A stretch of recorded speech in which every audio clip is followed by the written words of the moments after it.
voice and shout. We're breaking down the walls. We're breaking free. Yeah, we're breaking free.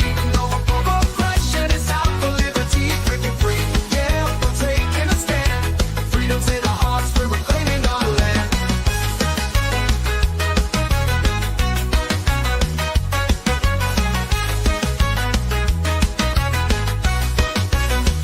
They try to silence us, but we won't be tamed.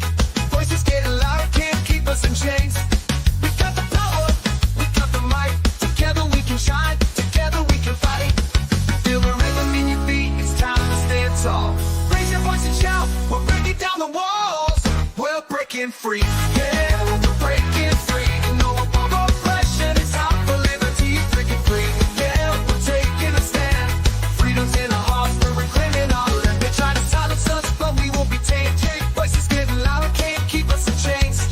We got the power, we got the might. Together we can shine, together we can fight. Feel the rhythm in your feet, it's time to stand tall. Raise your voice and shout, we're breaking down the walls. We're breaking free, yeah, we're breaking free. No more oppression, it's time for liberty. Breaking free, yeah, we're taking a stand. Freedom's in our hearts, we're reclaiming our land. We're claiming our land, yeah.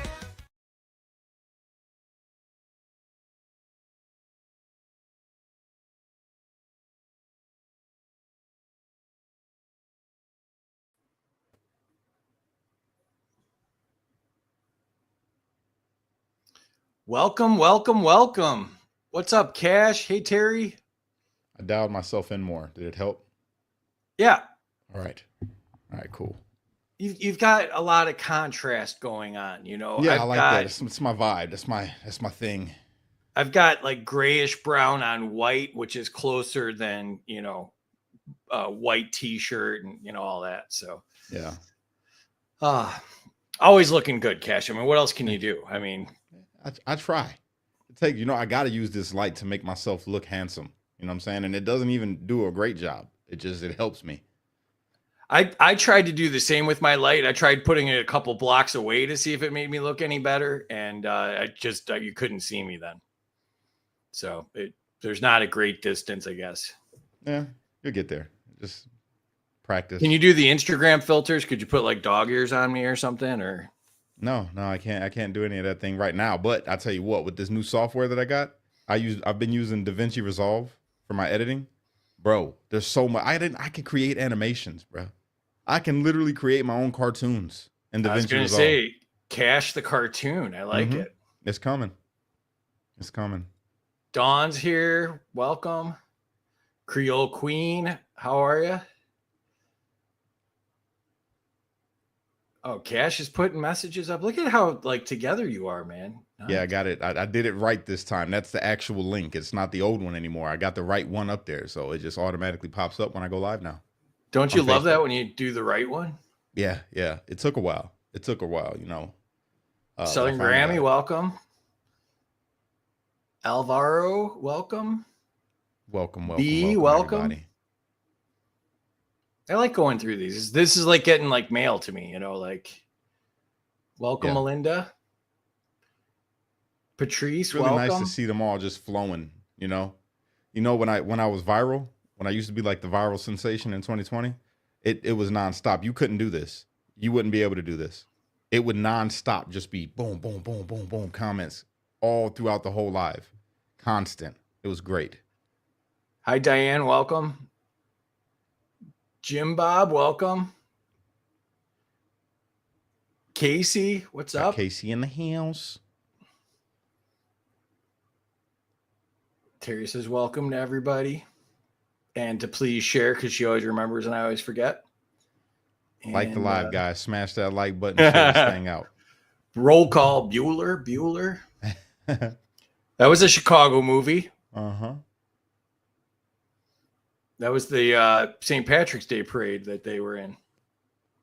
I'm going to that this year. I'm going to go to the St. Patty's Day parade out there in Chicago this year. It's like always the coldest day of winter. Yeah. Well, I don't know. I think it's nice outside right now, surprisingly. It's 36 degrees right now at the end of January. That's crazy. I thought you said nice. Yeah, that is nice. It was like -2 just last Oh, week. it was 80 here today. That's really nice. You Yeah. guys got that humid stuff, bro. When I went to Florida, instantly when you walk outside, you start sweating. It was crazy. It You just wasn't got to that dress for dry it, you heat. know? How? What do you want me to wear a burqa? I got to dress like a nun? Now I wear What? like a dry fit with no sleeves and like swim shorts and There was no saving flip me. My flops. hair turned orange. My hair turned orange out in Florida, bro. I don't The think that's a sun thing. bleached my hair. Did you have like lemon juice in it or something? Nah, bro. It's just my hair is it looks black, but my hair is really dark brown, right? And I guess when I went out there and I was swimming in the ocean and I worked out in the sun all day, I was doing fencing with my cousin Joey. And when we were out Like there all on day, guard fencing? no, fool, building fences. Oh, you And said worked out. bruh, I my hair thought turned like orange. Cash You're is missing the doing like, point. you know, You're missing the point. My hair turned orange, bro. It if was I hear crazy. cash and fencing and workout in the same sentence, I'm stopping exactly what we're doing right then and there and I'm getting details. I mean, I wouldn't mind fencing though. I always thought that was pretty cool. You'd probably try to do it with like something a little bit more substantial. No, I'd use like the little needler sword that they have. Okay. The giant thread What's up, needle. Andy? South Carolina in Melinda the Mack from house. South Carolina. And then, important question here for you, Cash. Chicago deep dish pizza, all it's cracked up to be. And I'd like What? to add, I'd like to add an add on to that the best deep dish. What's the best deep dish? Spinach. Deep dish spinach. No, I mean like what place? Oh, well, that's rough. It depends.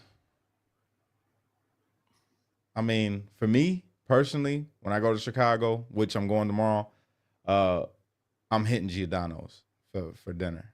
That's where I'm going.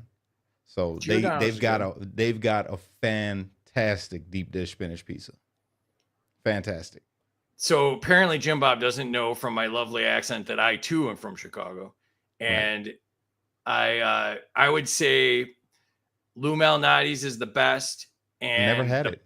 the patty sausage with the vine ripe tomatoes.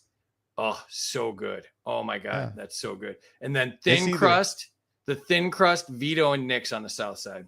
Vito and Nick's I've had, and it is phenomenal. You know what's good on the Indiana side and Whiting? Capri's pizza. You ever had Capri's? Mm-mm. Oh my God, bruh. Some of the best. Some of the best. We only went to Indiana for fireworks. We got those too a lot. Yeah, you got a lot of good fireworks there.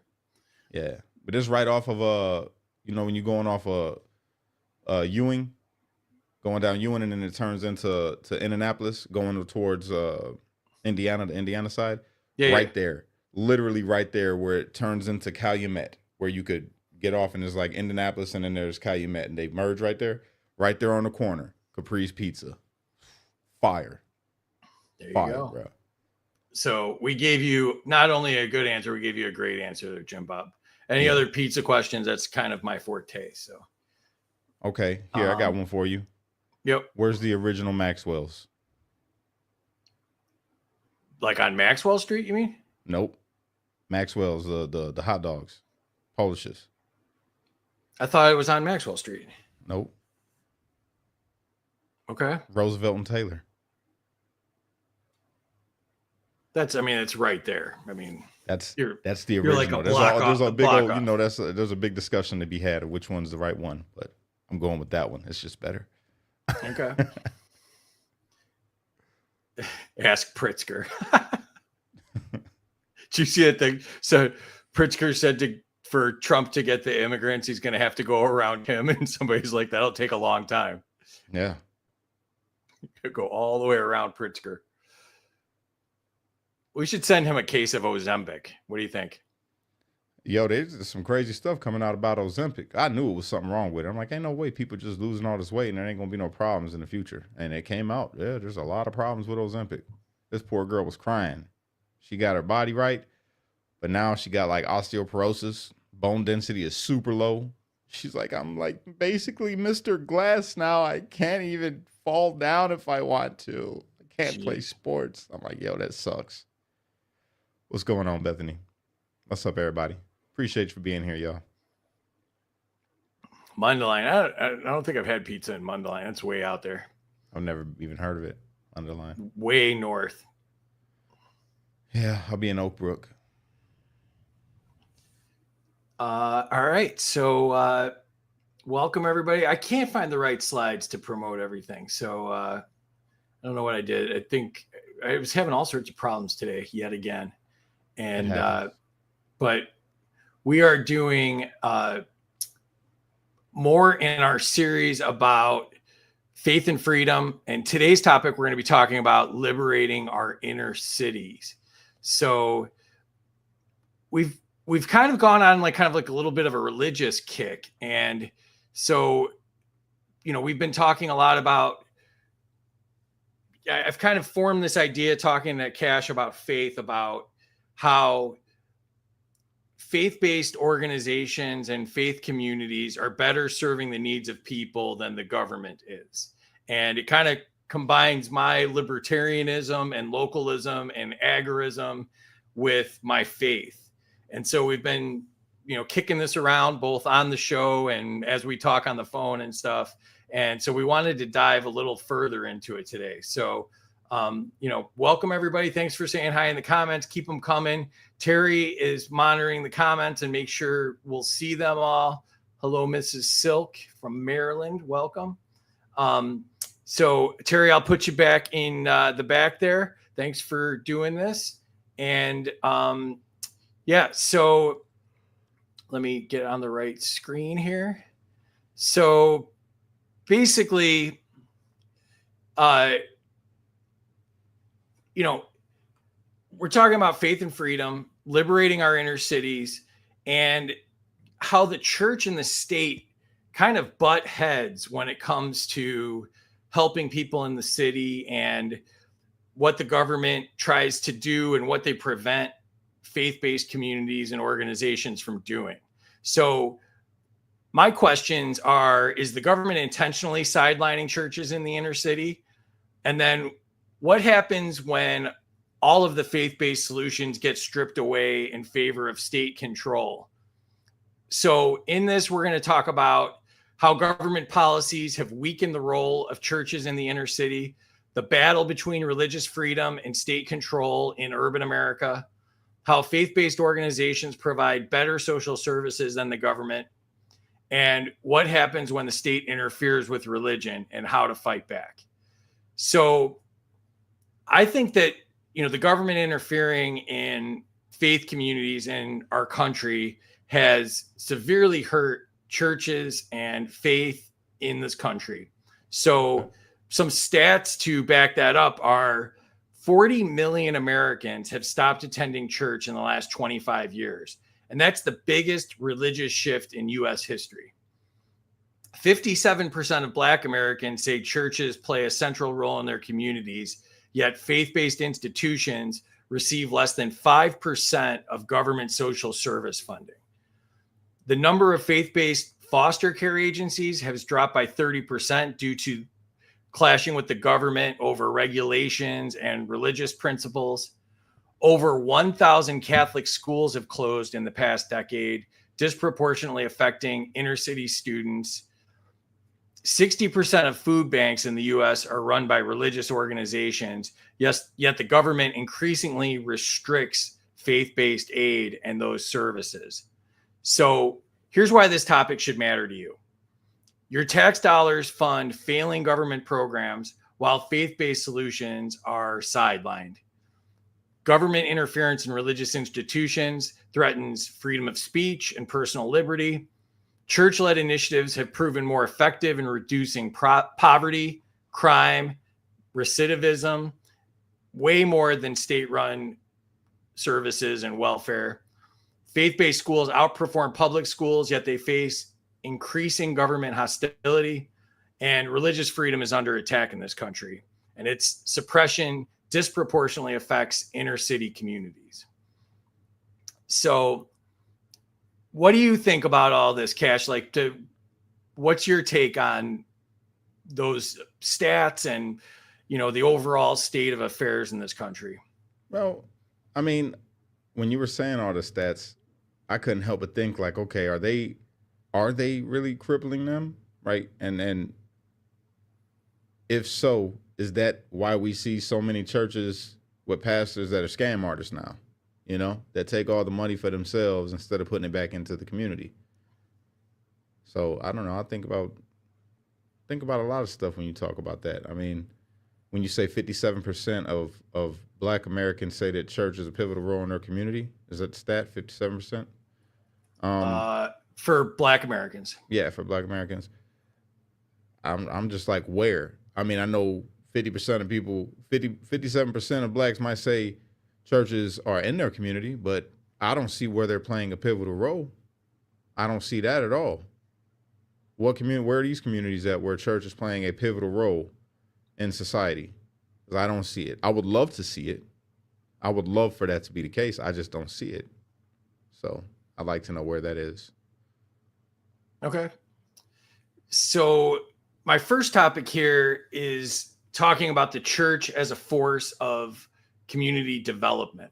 So churches have long served as pillars in the community, offering not only spiritual guidance, but also tangible support through various social services. In inner city areas, churches often become the only beacon of hope, addressing economic, educational, and social challenges faced by the residents of those communities. So some examples of that are, economic support, where churches provide job training programs, help community members develop skills to secure employment. Educational initiatives, many churches offer schools, tutoring, after school programs, assisting students in improving their academic performance. And then health services. Churches frequently organize health clinics and wellness programs, providing access to medical services for underserved populations. So some strategies for improving those in the inner city would be continuing to form partnerships with local businesses. They can collaborate with local enterprises to create job opportunities and internships for community members. Financial literacy workshops. We always talk about how poorly the schools do with financial literacy. So they can offer classes on budgeting, saving, and investing to promote economic independence. Youth mentorship programs, establishing mentorship initiatives to connect young people with positive role models. Community development programs. They can engage in housing rehabilitation and neighborhood beautification efforts to improve the living conditions of the community. And then advocacy and social justice. Mobilize congregations to advocate for policy changes that benefit the community. So, Cash, what do you think from those different strategies? What jumps out at you there as something that really sounds like it could make a difference in communities? All of those could make a difference in the community, but I think that there's a bigger issue with all of those things, though, when talking about implementing them, because in doing that, right, say they do a financial literacy course, right, trying to teach people how to be financially literate, but if you look at the churches, most of the members are poor. You know what I'm saying? Because, and not just that, they're poor, but their pastors aren't. And their pastors are, driving around in the nicer cars, having the nicer clothes. And they could teach you, like, here, yeah, if you follow these guidelines right here, you could save money better. But then he's telling you got to give him 10% of you being poor. And he knows your finances. If they're doing a financial literary class, they're going to know, like, yo, they really struggling. I don't know how they negative right now when it comes to paying their bills with the money that they bringing in. But yet they still going to require you to tithe. So it's just, for me, I would be insulted personally. I'd feel insulted if the church did a financial literacy and then I partake in it and then they see that I'm broke and then try to hit me with a tithe, But I mean, yeah, it could be helpful, of course, to teach somebody a skill that they didn't have about money. You talk about the mentorship programs, that could work. The mentorship programs will be great. I would love to see that. It was helpful when I was a kid, when they did it. But at the same time, then you'll have to have people be like real members of the community, not the people that get hired or come into the church from the other community just because they're there to get the money. And you see that all too many times. You see these churches pop up and you got a whole bunch of people in the church, but they're not from the community and they all doing better than the people in the community. And they're there to guide you and tell you what you need to do to get closer to God, you know, and to live a right life. But they don't know your experience, you know, and that's some of the problems that people run into from communities like where I come from. You know, you go to a nice church that pops up in your area and you meet the people and everything's nice. It's a good feel and all of that, but they're all dressed better than you. You know, I could dress just as nice as you, but I got to go over here and I got to slang. You know, I got to do something illegal to get my money right so I could come in presentable before, like you guys are, you know? So it's just like, in a lot of churches, I'm not saying it's every church, but you feel the imbalance. You feel like, okay, there's two different classes of people in here. And then you try to attribute that as, okay, well, then I just got to make my faith stronger. Maybe it's because they're closer to God than I am that they're able to live the way that they live or have things that they have or dress the way that they dress, but it's not. And they don't tell you the real reason why they're able to dress like that is because they got your money. You know what I'm saying? So I don't know. I think too deep into it. I'm not a real big fan of today's church. I'm a fan of the Christians, the real believers all day long. I love the people with a real heart for it. But when I see these churches, I feel like they just take from the people. You know, I don't feel like they're doing any good. So. Well, for the purposes of this conversation, let's talk about the good ones, because obviously there's, you know, good ones where, you know, the people are, you know, really engaged and really out there, you know, fighting for the community and trying to do what's best for the members of the community. I get that they're scam artists and they're in every industry, and, you know, money attracts greed, right? So anywhere there's a pool of money, there's going to be people trying to siphon off that pool of money. TK said that when people are suffering, they almost always turn to churches for help. I mean, I believe that, you know, it's, you know, less red tape. And, you know, I think that the church would do better with the money. You know, they'll look at somebody and they'll say, you know, well, did you try to get a job? Did you try to do this? You know, they can quickly evaluate whether that person needs assistance, you know? Yeah. And TK also adds, I think it's been proven removing God, family, and faith does not work 100%. The decline in morality and humanity is obvious. And then Bethany says the government needs the faith-based institutions to not help the communities because they are a foil to the government's outreach programs. We would be better to see how the government is failing, or we would better see how the government is failing. Yeah. And then let's see,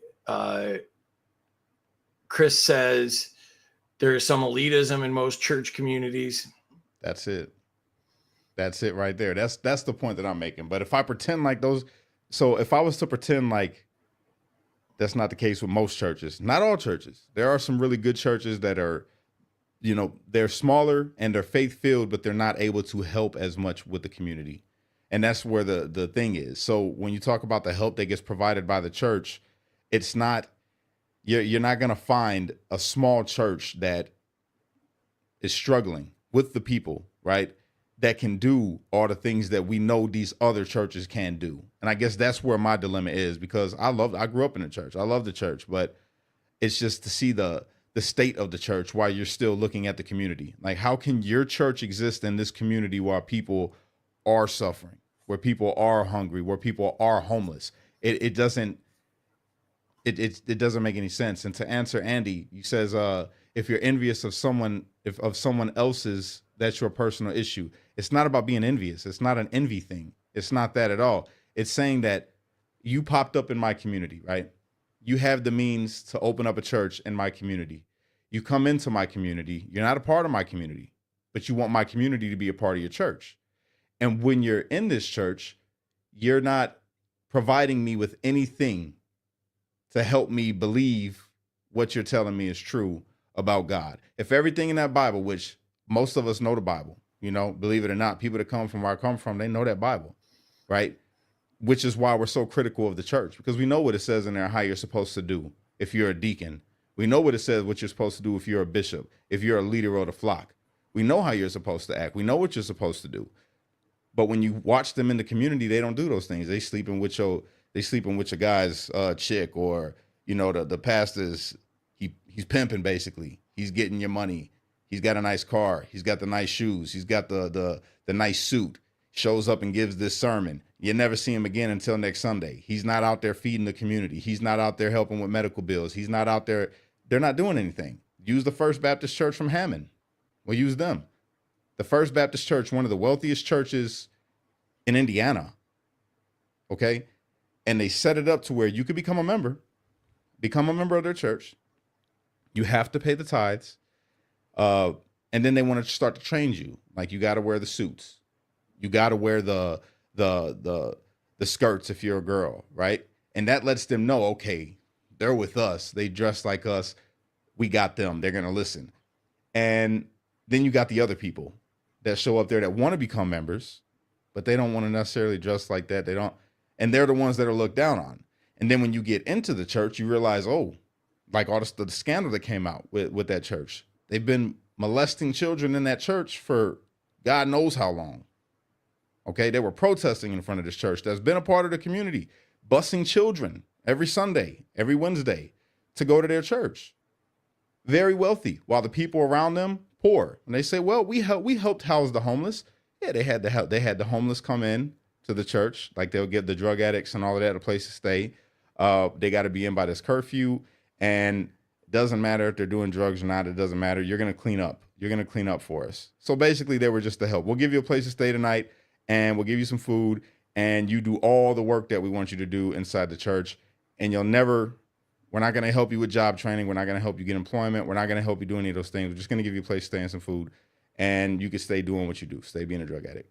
And they're staying behind there. They're molesting kids. Pastors got all kinds of stuff going on. It was horrible. So that's what I mean. That's what I'm talking about. Not that there aren't some great churches. The church that I grew up in was great. They did work in the community. The First Assembly of God, which is now the Gate, Pastor Jay, they did a lot of work in the community.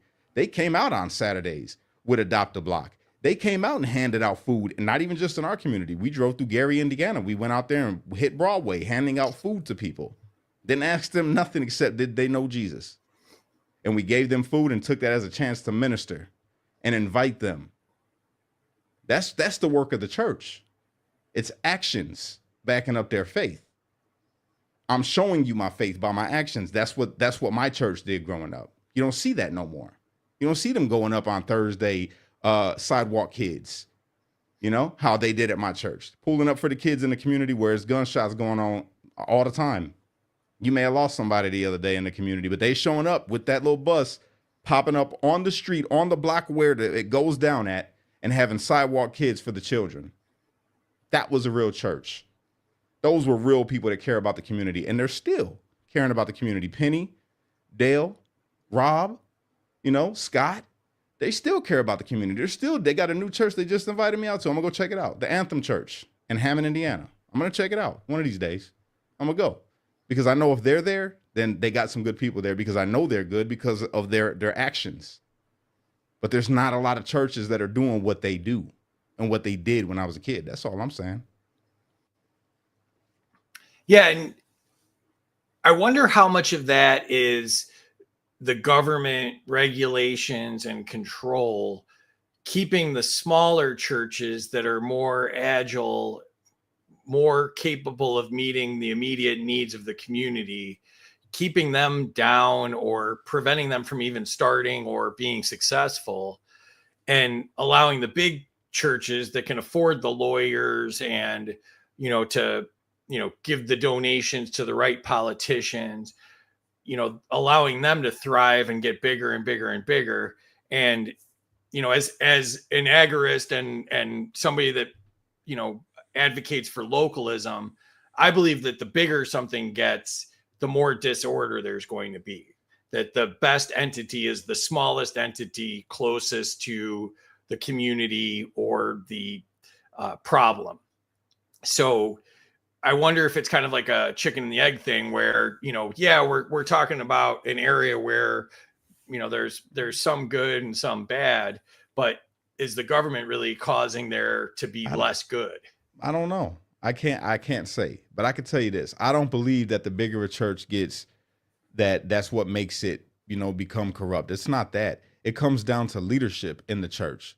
If that person is corrupt and has ulterior motives, see, when you start out doing something, and this is true with all people, when you start out doing something that you feel a passion for and you feel like you can turn into something, then you're going to give it your all. You're going to do everything to make it impressive. And that's how these churches start. They want to make the church impressive. They're trying to grow the church. And once they get the growth, well, now they get lackadaisical. They're lazy. They don't care anymore to try to do the things that they were doing when they first started, because they're so, now they want to have a TV network, and they're focusing on the production, and they're focusing on taking this flight over here to preach in front of these people. And they're saying they're spreading the word of God, but you're not spreading the word of God when you're not taking the actions. You were spreading the word of God when you first started.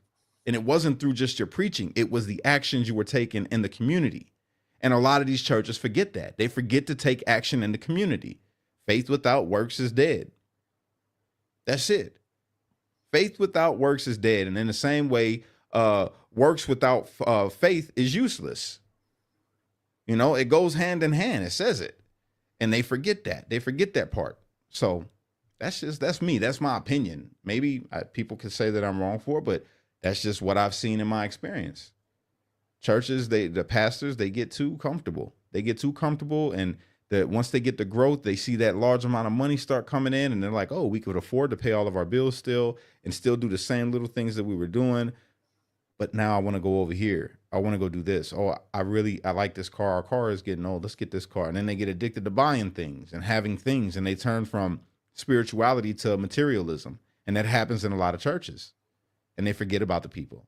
And it's not because they got bigger. It's because their heart wasn't right to begin with. They got corrupted by what came in. That's all that is. You just need good leaders. You need good leaders that won't fall to the corruption or fall for the temptation of what comes with having a big flock of people at the end of the day. Chris is saying the same thing as me here. Churches are a fantastic atmosphere for agorism and local decentralized communities. And you and I were talking yesterday, and so if a church has $1,000 a week and they're feeding people and it costs $10 a meal, they know they can do 100 meals a week. If all of a sudden they can only do 20 meals, everybody in the community is going to say, well, what happened to the money? But if it gets bigger and bigger and bigger, and they take on more roles and more initiatives, and like you said, they start a TV ministry and they do all these big things, the money gets more convoluted, and the mission gets more convoluted. And that Liberty lady saying, Pastor Tubb, who's down here in Jacksonville, Pastor Tubb and his wife have a nonprofit, and they feed people on Jacksonville streets. Local. Also, government tried to close Tubbs Church because of permitting. Yeah, I mean, now that's a situation where the government is being oppressive of a church. You know what I'm saying? Well, we talked about it last time. They won't let them house people during emergencies. We've had these freezing conditions all over the country. They won't let churches house people. They won't let them have schools. They won't let them feed people. They won't let them, have people clean up for job interviews. They won't let them have a child care service. I mean, they just prevent all of these things, where, like the Pastor Tubbs mission is a perfect example for me. That's his life. That's his whole mission. That's his passion. That's what he wants to do. He does all of it. Him and his wife do all of it. And they go out there and they raise the money and they feed people and they do all of that stuff. It's a very tight organization that's very effective, where when they get bigger and bigger and bigger, they get less effective. You want to know, bro, after we had this conversation before, when we were talking about like the churches and the religion and all of that and what they do or what they don't do, I literally had this thought, and I just had it again, of a plan really of what I want to do once this thing keeps growing the way that it is, because we're seeing steady growth with what I got going on, right? And with the Street Lights Unity movement. What I want to do personally, instead of, having just a giant thing where people come, because like you said, what if it grows so big that they come and now they can't feed everybody because, they don't have the funds because these people ain't contributing. This is where, again, It comes down to somebody that's just trying to be a good leader to people, a good representation of Christ, right? For me, this is my plan of what I want to do, what I'm gonna do. I'm gonna do it. I don't know how long it's gonna take, but I'm gonna do it. Instead of just feeding people in the sense of having everybody come and sit down and we all made food and we sharing it, which I want to do that too, but I want to get to a point where it's so big where it's like once a month we take all the members of the church, all of them, right? And we go to the grocery store, literally, and just buy groceries for families. If they come, like, you got to show up. We got the bus. All right, everybody get in the bus. We making a day of this. We about to go to the grocery store. We're gonna pick a grocery store that we feel we can shop at and it's beneficial. And we just go and we buy a whole bunch of groceries for people, and we drop everybody off at their house and know that they got food. You're literally feeding the flock. You're making sure that they got some food. Or have a big old refrigerator system inside the church to where you're buying food every week that the families can just come and pick up, and you put together, these things that a box of food that'll last for a week for a family, and you hand it to the family. I don't get it. Like, there should never be anybody's family that don't have food that's in the church, especially with these big churches, bro. It doesn't make sense to me. It's like it's so simple. And I'm never going to be, I ain't never going to say never, because I don't know what God got in store for me, but I'm not a preacher.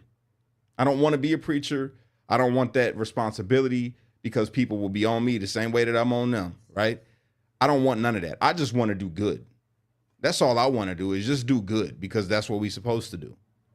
And if they can have that same attitude, these people, all these wealthy people even that are a part of the church, we don't want socialism within our government.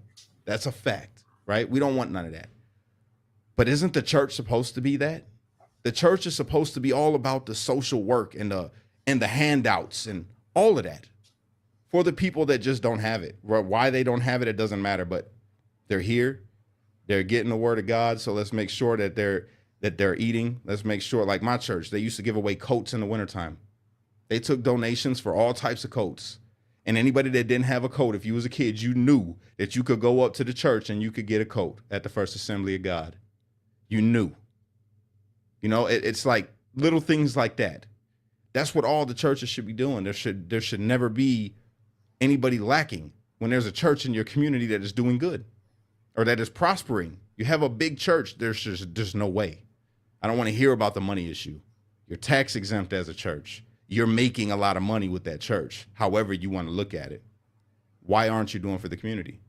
And that's why I say the people got to do it. Regardless if you want to call it church, whatever. No, just good people, good Americans that care about the people. That's what we got to do. I'm going to do it. Mark my words, y'all. Mark my words, well, God willing, I'm going to do it. And those are the kind of solutions I want to talk about. And, but like, even just in your example there, you start storing food. Now you have to be inspected by the government. And, if you wanted to just pay people in cash that show up and help you load food into cars or put the kits together, you can't do that. So now you've got to get an accountant and a payroll system. And, so the government just adds layers of complexity at every step of this, where what you want to do is you want to just take money that's already in the community, that's already been taxed, and buy some food with it and give the food to the people that want it. Like, why all the added complexity? So you're saying that if you have a refrigerator in your church, a health inspector has to come into your church? If the church finds out that you're distributing food, my guess would be to a certain level, you're going to be,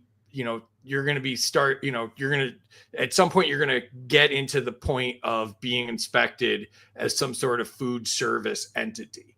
And that's why you can't have soup kitchens. And that's why you can't have, meal programs and school lunches. I thought that's only if you're cooking the food. No, it's any sort of food handling is covered by, the FDA and different government entities.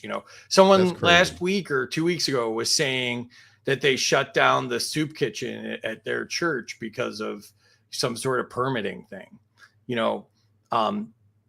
so let me just hit a few comments here. Fernandez says the church is the people, not a building. Our body is the temple. Amen. Kitty Cat says that still happens, but usually in small churches. The love of money is the root of all evil. Oh, David's here. What's up, David? Hey, guys, love this series. Here's another guy that's living his faith and doing amazing things all the time.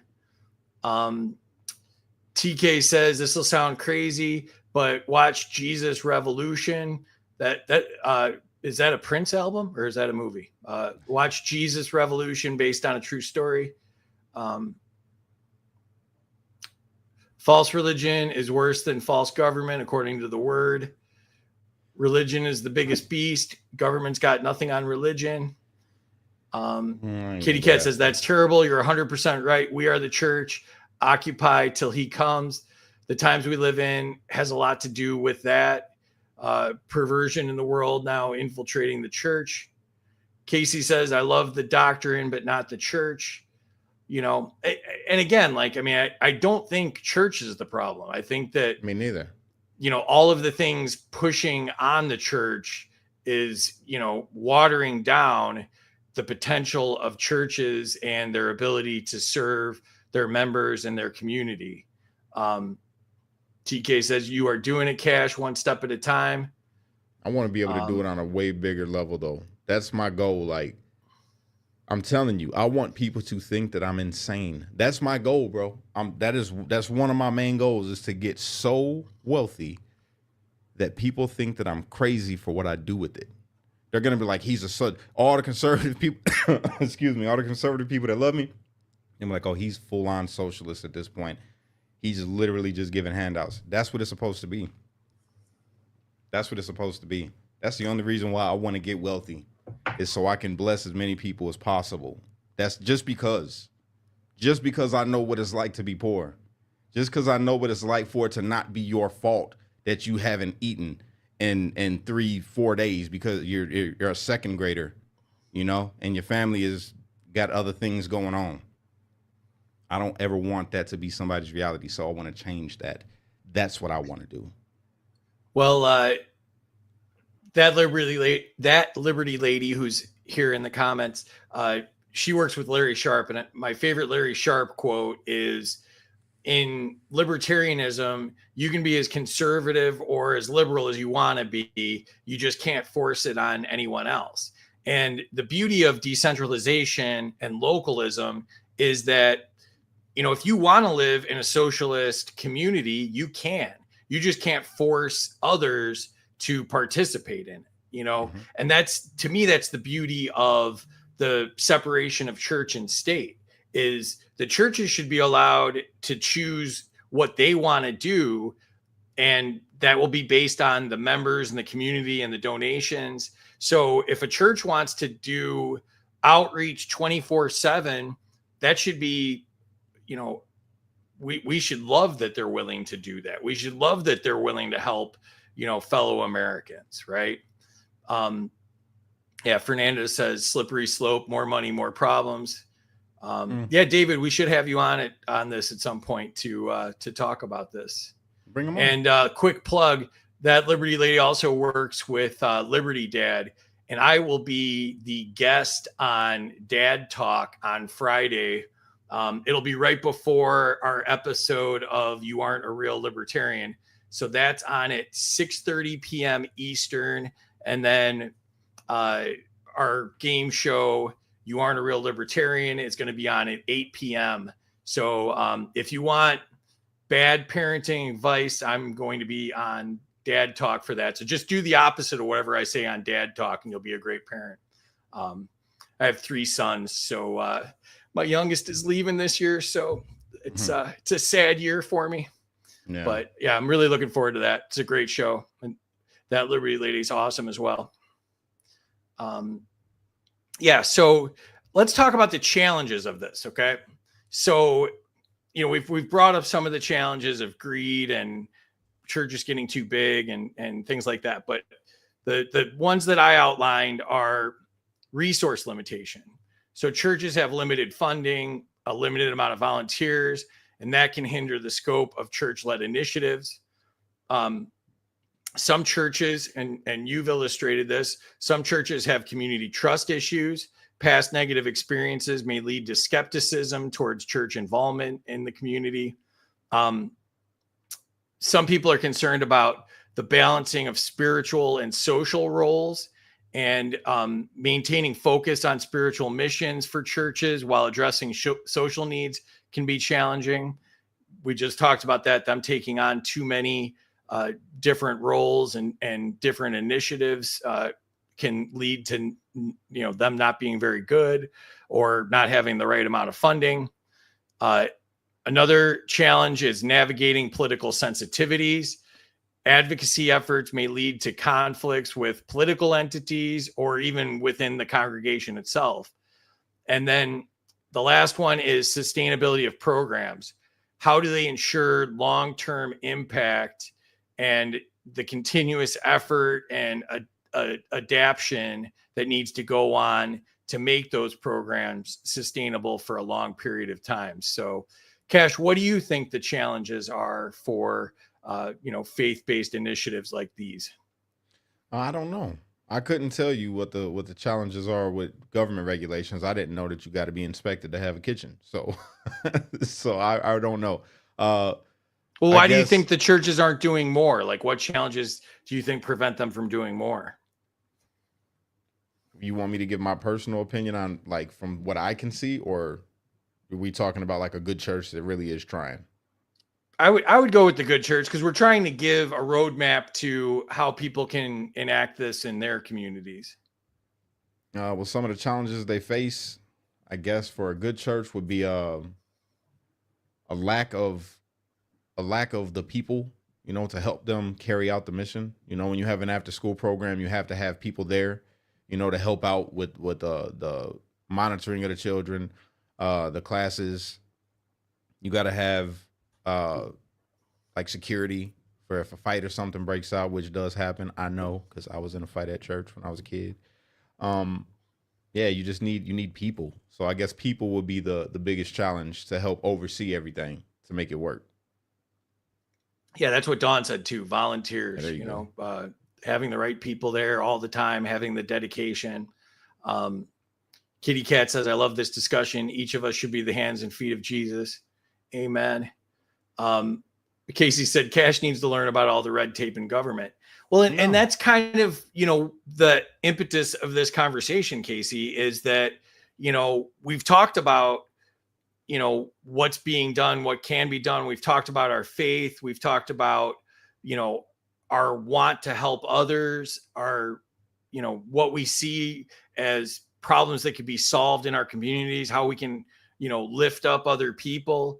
And as a libertarian that's involved in politics, I see the red tape in the government, and I always see the government as the problem. And I think um I think Cash is more just kind of has the view of most Americans where you know people prevent themselves from being successful. Well, no, that's not it. That's not what I okay. believe at all. I just For me, it's like, especially as an American, it's like if the government, for me, like this is Cash. Let's say that I start a community center, right? And I want to feed people in my community center. And the government comes in and says, you can't feed people. And we need to do an inspection. And then they tell me that I got to shut down for whatever reason. And it's clean and everything's fine. It's not nothing like that. It's just they telling me I got to shut down. I'm going to rebel, That's just me. And then I'm going to make it public. I'm going to make it known to the public. And I'm going to show them, like, look, this isn't right what's happening. It's all we're trying to do is feed the community. And the government is trying to shut us down. But the government ain't trying to feed the community. And I'm just going to make it a public thing. I won't comply personally. I mean, I didn't know that they did that to churches, but personally, I wouldn't comply. And then you'll get people to show up. You'll get your church congregation to show up for you and say, "We got your back," because you're being a good leader. That's the way I see it. I mean, but maybe I'm just different. I did run into the Capitol, so maybe I don't have the best judgment when it comes to like authority stuff. But I would I have was run rebel. into. Thankfully, I was 1,000 miles away. Kitty Cat says 5% of the church does all the work. One of my favorite priests always used to say that when he walked around the school at night, he'd see the same parents and they were in a different room every night. One night they were the PTA, the next night they were running Cub Scouts, the next night they were running the sports teams, but it was the same parents every night in different roles. So I agree with that a lot. You know what kind of headlines that would be? What kind of show that would put out to the world to say, look at what they are doing to a man of faith, a man of God that is just trying to do what Jesus said to do. That'd be worth jail time for me. I would be willing to go to jail for that. I'm just saying, that is a noble cause right there. You're trying to shut me down for feeding people? That church would get a whole new kind of publicity and a whole new type of membership of faith-filled people to say, yo, this dude's out here trying to do the right thing, feeding people, and they shut him down. What? Again, my favorite thing to talk about these days is Shadrach, Meshach, and Abednego. They did not comply. They said, no, I know that this is the law of the land. You want me to bow down to this, but I can't because this goes against God. No, you want me to not feed people that are hungry. I'm sorry, I can't do that. If somebody comes to you and asks you for a fish and you give them a stone or a piece of bread and you give them a snake or however the verse goes, ain't you wrong? So I'm not going to do that. I'm going to give them some food. If you don't like it, government, fine. I guess you can arrest me and I'll be out. I'm sure that doesn't carry a whole lot of weight. You're not going to get, life in prison for it. So I think that's worth the charge to feed people. David said, I got shut down for hurricane relief efforts through my church because it wasn't through FEMA. I did it anyways, but still it wasn't easy. Good man. Yeah. I mean, that's a perfect example. Like that happens every time in Florida where, private organizations and faith-based organizations want to help people and the government spends more time telling them why they can't help people than actually helping people. I don't get how the government can even say anything to the church about doing anything. I don't understand that. I don't get it. How can you try to dictate? So this is my religious practice. You cannot deny me my religious practice. It is a part of my religion to feed the hungry and shelter the homeless, to be there for the orphan and the widow. How can you deny me my freedom of religion? This is what is this is a requirement of my religion. They're not supposed to be able to infringe on that.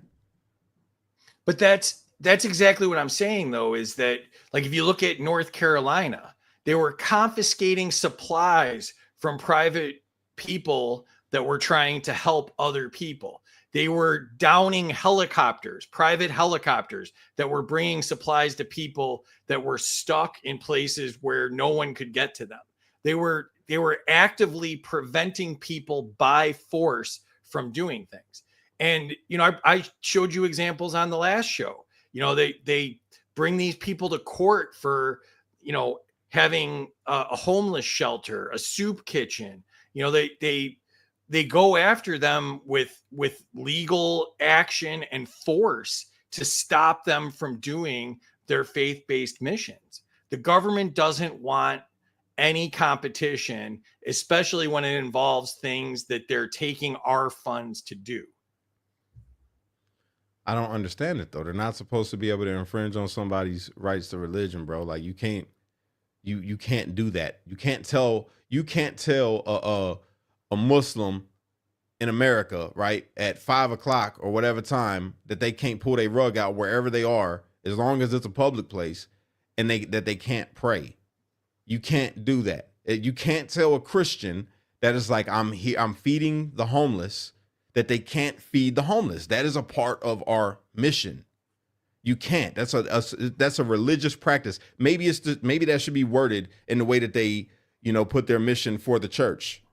You know what I'm saying? Because I'm pretty sure that would win in court. Like, you're trying to deny me. It's like telling a female Muslim that she can't wear her hijab, whatever, that she can't wear it in in the public. You can't deny me to wear this. This is even in court, they can't tell you that. When I went to go get my picture taken for my license, they asked me if this was religious, right? If me wearing this is religious. And I said, well, why are you asking that? They said, because we can't legally tell you to take it off if it is. So then how could you tell me I can't feed people? If the government can't tell you to take off your do-rag because it's religious, then how the hell are you going to tell me I can't feed people as a Christian? That doesn't make sense. That doesn't make any sense at all. See, I'm just a different type of believer, bro. I don't know.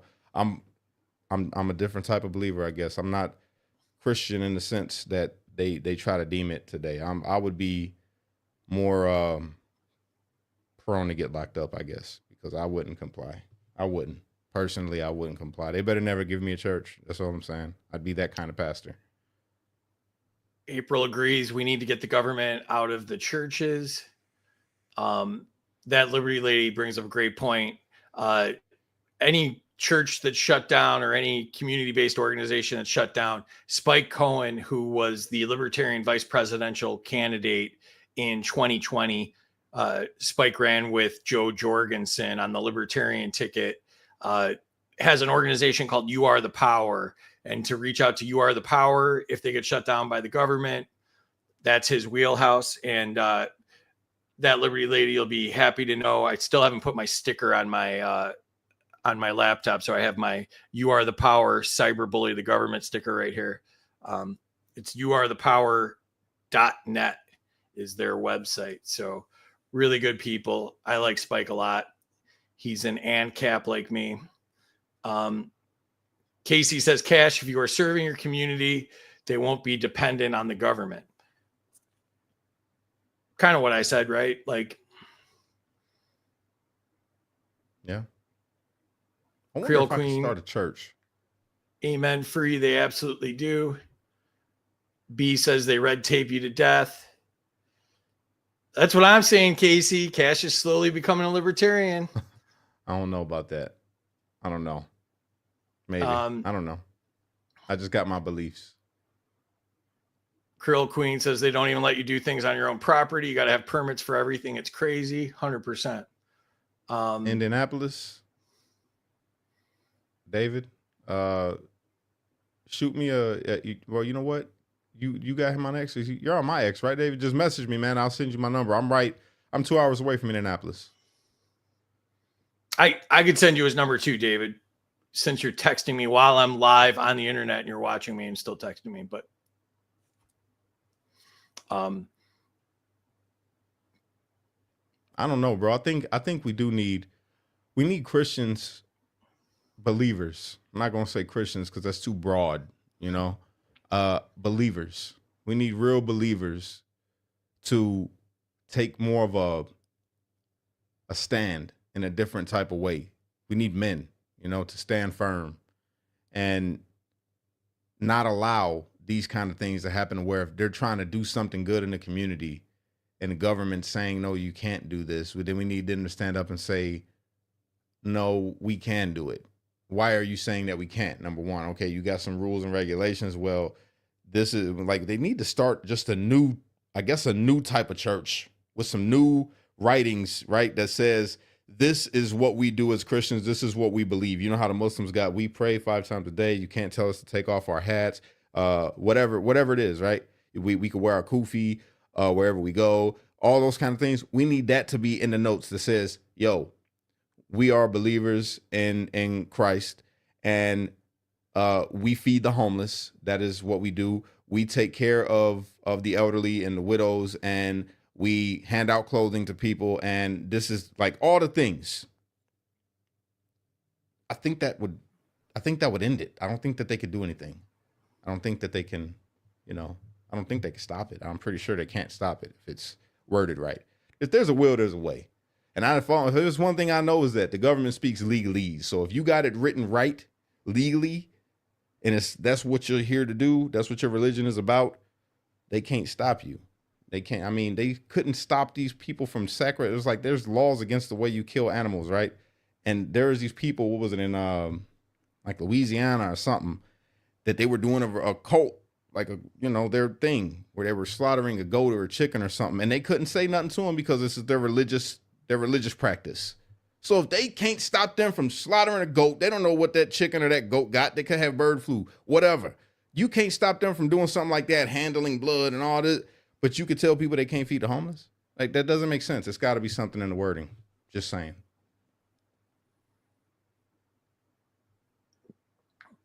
David says, exactly, get arrested, don't comply, do what's right. And Casey says, cash, yes, civil disobedience. When it comes to food and all that, there is a crap ton of red tape. He also says, that is why you are awesome, Cash, which I agree with 100%. Thank you. And let's see here. Lots of good comments here. Tim is asking, we aren't supposed to pay tax, but we should pay tidings. Tithings, he means. I mean, that's up to you. I don't. If it was up to me, I wouldn't tell people that they need to pay no tithe in the form of money. I would tell people to donate food, like canned goods. That would be, if I had a church, right? That would be the requirement. Like, yo, the 10% of your tithe is going to be the 10% of the canned goods that you got in your house. Donate those just in case people fall on hard times. That would be my thing, because that's what it was in the Bible. In Malachi, when they talk about tithing, it was never about money. And then I would offer to people, if you want to donate monetarily with money, well, you can, because it will go to the upkeep of the building. It will go to the light bill. And then anything that we have extra will help out our members if they fall on hard times. So we'll keep it stored. It's not going to go for me to go get a new suit. It's not going to go for me to get a new pair of shoes. No, it's going to go for the people when they fall on hard times. It's going to be to help each other. That's what it will be for. But that's just me. Again, my ideal of a perfect world is completely different than most. So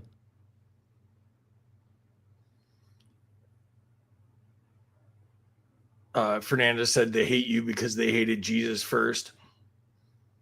100%. Krill Queen says the problem is the government picks and chooses who to allow to do what, and they always discriminate against Christianity. David says God was the fourth man with them, Cash. All day in the furnace. Yep. Annie says our volunteers were getting too old, fragile health, and that their food programs had to stop because of that. But so that's another one, like my example from before. Like, we should be able to pay people with cash and not have to jump through all the hoops. You know, like if you're not like a multi-million-dollar corporation, like I don't think there should be any government regulations or any taxes. Let me just say that up front. But pretending that's not all going to go away anytime soon. Like, I think that. I'm sorry, brother. I didn't mean to interrupt you, but Terry, that's not accurate. If you could take that down, delete that comment. It's not that one. I don't know. I gotta find the person that created that website. I guess they created it when I was away, but I don't have any access to that. It's not per se mine, but somebody did create it for me, and I thank them for that. I just don't know who it is. It was while I was away, so I do need to get in contact with them. The one that I got is the one that's on my Facebook. That's the one. That's the link.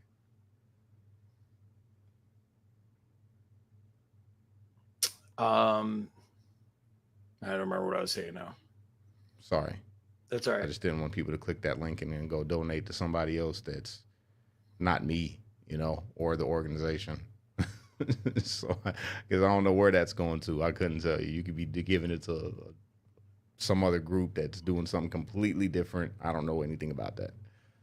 Tim Mack said, yes, originally we paid to the church for the community, not to the government.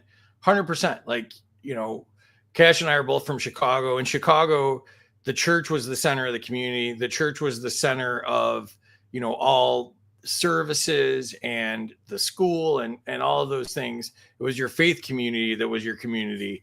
And then the government overtook that. And now we're suffering because of it. So, yeah, facts. That's real. David said, Creole. Same. And I have a church. Oh, I got to go see his church. I go check that church out for sure. But Creole put up the right one, Fernandez. The one that Creole just put up, that's the right one. That's the correct one right there.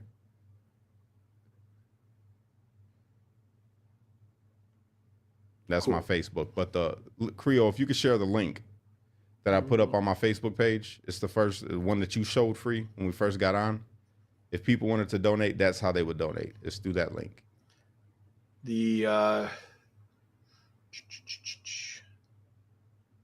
looking here. This one? No, the one that you had pulled up when we first started the show. It's the Facebook comment, the one that automatically pins to the page. Oh, the Facebook comment. Okay. Yeah. That's way back. Hang on a sec. Yeah, I mean, you don't got to put it up right now, but I just want everybody to know that, yep, that's it right there. Creole Queen got it. That's the one. This one? Yep, that's the one right there. So it's the Give Butter website. Okay. Okay. Oh, got you it. linked it. Thank you, Creole. Yeah, Creole Queen put it up as well. She's the best. When we showed the streetlights one, I feel like I'm directing traffic on the Dan Ryan here. Oh, All right. So, all right. Let's change topics then, since I don't know what the hell I'm doing. All right. All right. So the next topic is the church versus government welfare. So the debate between church-led charitable efforts and government welfare programs centers on what is the most effective means of supporting vulnerable populations. While both aim to alleviate poverty and provide assistance, they differ in approach, funding, and the underlying philosophy. So some examples of this are food assistance. Many churches operate food pantries, shelters, clothing drives to support the homeless and the economically disadvantaged. Financial assistance and financial aid. Churches often provide direct financial assistance to individuals facing economic hardships, offering a personalized approach compared to standard government aid. And then advocacy and counseling. Religious organizations engage in advocacy efforts to address systemic issues such as poverty, inequality, and social justice, complementing or even challenging government welfare policies. So, some important stats on this is a study found that a typical church provides financial support, volunteers, space, and in-kind donations to 6 community programs each year. In 2012, 57% of congregations had a group that assesses community needs, which was a 54% increase from 1998. So those are growing. While under 40% of Americans attend church services weekly, 65% of foster parents do, indicating a significant involvement of religious individuals in child welfare. The number of welfare recipients in the United States has grown over time, with concerns that taxpayer-funded government assistance programs may be doing more harm than good. Typically, even in countries with highly religious populations, individuals on average give no more than 2% of their income to the church, which can limit the scope of church-led welfare initiatives. So, some strategies for empowerment. I mentioned community needs assessments. Churches can conduct assessments to identify specific local needs and tailor their services accordingly.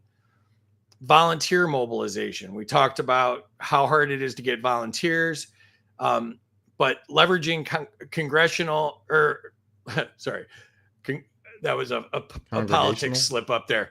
Leveraging congregational volunteers can enhance service delivery and foster a sense of community ownership.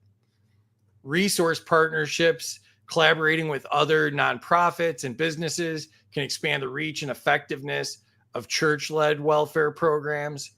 We talked about skill development workshops, offering training and job skills, financial literacy, and other areas that can empower people and lift them up and bring them closer to self-sufficiency. And then finally, advocacy for policy change. Churches can use their platforms to advocate for systemic changes that address root causes of poverty and inequality. What do you think from those different strategies? What jumps out at you there, Cash? Well, I mean, the job training, that should be one, like, that's big, right? And to take it back to if I had a church, right? If I was the leader of a church, one of the main things that I would advocate for, and my members would be okay with helping to fund, right? Would be that kind of ecosystem. And it would be, we're going to provide job training, right? For a specific skill. What are you good at? Right? But one thing that we will offer will be construction, whether that be demolition, building houses, or installing windows, or insulation, or roofing, whatever it is, right? Plumbing, all of that. The members of the church are people that are familiar with these skills in my ideal world, right? That have these skills. Maybe some of them even have companies. I got brothers that own these kind of companies. So ideally, they would be members of my church. And people are always looking for help in the construction field. So if you provide a member that is not employed with this job training for this specific job, say, look, we're going to train you here, right? You're going to complete this program. And upon completion, we're going to get you a job, because we're partnered up with brother so-and-so over here. He owns this business and he's always looking for help. And you see how you do. If you do good, you keep the job. If you like it, you stay, and you could grow. You're earning a fair wage. What you do with your money is up to you. I'm not requiring you to pay me for this. I'm not requiring you to tithe to the church monetarily. But if you do want to contribute to the church after you find some success where you're at, well, then boom, you could do that. Bethany, subscription service on X. I don't know anything about it. But YouTube, this is my baby. So, but yeah, it would be that. And it would be that across the board. So you have the person that owns a construction company, or this person over here that owns a plumbing company, or this person over here that owns a landscaping company, and they're always looking for help. Okay, well, here we got people over here that need jobs and that want to work. So let's teach them how to do it. And then would you be willing to give them a chance at your job? And you have this perfect little ecosystem. And I don't understand how that's not the case at the church. How is there people and especially, I got to go back to these mega churches. These mega churches, there's people that are business owners, like big business owners in some of the churches. Like you go to Family Christian Center, all the heavy hitters is at Family Christian Center, all of them. How is there people that go there that don't have a job? I don't understand it. I don't get it. That's what I would change. I would say that is the biggest one for me, is the job creation, like helping people get skills to be able to go out. And even if they don't get hired by somebody, now they have a skill. Now you know how to work on a car because you've been working on cars here at the church. You know, you've been practicing here. We've been working with so-and-so. We do that here. Or you learn how to install windows. Whatever it is, you got a new skill, so you could go out there and do it and offer your work to somebody. Offer your skill to somebody. So that's me. Eventually, though, there's just something. These are things that are in the back of my mind, bro. These are plans of mine that I don't talk about a lot. That I have, that I want to implement one day. I'm going to. You're muted. Sorry. The challenge there is the government, right? So minimum wage, for example, when you have something like minimum wage, if you have somebody that has no job skills at all, why would somebody take a risk on that person when they have to pay minimum wage? And if they fire them, they have to pay, they have to pay into the unemployment and all of that. Like, if the church says this company is willing to train people that have no skills, but it doesn't pay $15 an hour or whatever minimum wage is, that's good enough for me, because yeah, that's cool. But like, so the government gets in the way of that, like if you have no job prospects at all and somebody's willing to pay you $8 an hour and teach you how to do something so you could become a valuable person, like that to me is a decision the individual should make. And then on top of that, all of the regulations and all of that around the business, like you should just be able to come and go as you want and take a job if you want it, and, quit if you want, and all of that. And churches can monitor if they think somebody's taking advantage of people, they won't send any more people there. But if they have a great need for people for jobs in their community and somebody's willing to do it and it's not minimum wage, they should do that. And, all the paperwork and all that stuff that goes to it. So it's just, they just put all of these barriers into it where, like your food pantry idea, you should be able to just pay people cash or pay them in food or, pay them in housing or however you want to pay them. It shouldn't have to meet a government regulation. Yeah. Well, I mean, I don't know. That's a personal, I guess, issues that people have with the government on minimum wage, but it stands that that's what it is right now. That's just what it is. So I feel you, but for me, the way to correct that situation would, again, create your own ecosystem. Now, that's for me. That's what my plan is. I ain't worried about all that. If we got people that own a business, obviously, if you own a business, you're paying minimum wage regardless or more. Most construction, anybody in the construction field knows you're making way more than minimum wage, and that's even as a helper. So that'll be the go-to for me is construction. Like, we're builders, that's the way that I would run it. And, maybe even have that part of the church that is this person that's a member of the church. He's got this business. Anybody need anything built? We going through right here. We're keeping everything in house. We're shopping with our members and encouraging people to start businesses. Maybe the person that's in your congregation don't want a job. Maybe he wants to start a business. Well, we're going to help you do that then. What are you good at? Oh, you're an artist? Okay, well, let's start creating some art. We got the art. Like, that's the stuff that I feel we should be encouraging. Business creation, like getting people to get out there, because when it's yours, when you have a business and it's yours, you're going to do everything that you can to make it successful. I seen that with my cousin. When he went down to Florida and started his fencing company, he did everything in his power to make it successful because it was his, something that he could be proud of. And he did. He's got one of the most successful fencing companies in Florida. So, yeah, I mean, that's me. That's the solution. I don't care about whatever we will work around whatever the government got going on. We can work around all of that. That's going to be there. I know that with man, it may seem impossible, but with God, all things is possible. And if the whole goal of this, we're at church. Can't forget that. We're at church. We're focused on creating kingdom people that are just trying to do right in the world.